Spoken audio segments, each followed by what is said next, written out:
आपल्या राज्यामध्ये सगळे मोठे राजकीय नेते, अधिकारी, कर्मचारी किंवा अगदी छोटे मोठे व्यापारी पाहिले तर या सगळ्यांची मुलं ही खासगी शाळेत शिक्षण घेत असलेली पाहायला मिळतात। पण एका देशाने असा निर्णय घेतलाय की त्या देशातून एका रात्रीत सगळ्या खासगी शाळा बंद झाल्यात आणि त्या देशाच्या पंतप्रधानांची मुलं सुद्धा आता सरकारी शाळेतून शिक्षण घेणार आहेत। मी बोलते नेपाळबद्दल आणि नेपाळमध्ये हा जिगरबाज निर्णय घेतलाय पंतप्रधान बालेन शाह यांनी। काय आहे हा निर्णय पाहूयात, पण त्याआधी कट्टुकटला फॉलो करा। नेपाळचे पंतप्रधान बालेन शाह यांनी नुकताच एक असा निर्णय घेतलाय ज्याची चर्चा आज जगभर होत आहे।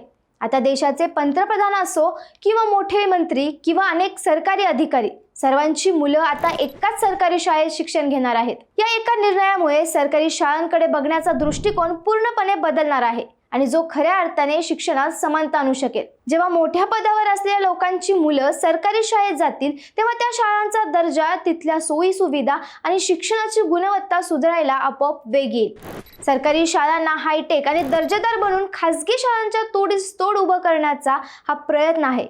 नेपाळचं हे एज्युकेशन मॉडेल संपूर्ण जगासाठी एक आदर्श ठरू शकतं। शिक्षणात समानता आणण्याचा नेपाळचा हा निर्णय तुम्हाला कसा वाटला, कमेंट्समध्ये नक्की सांगा।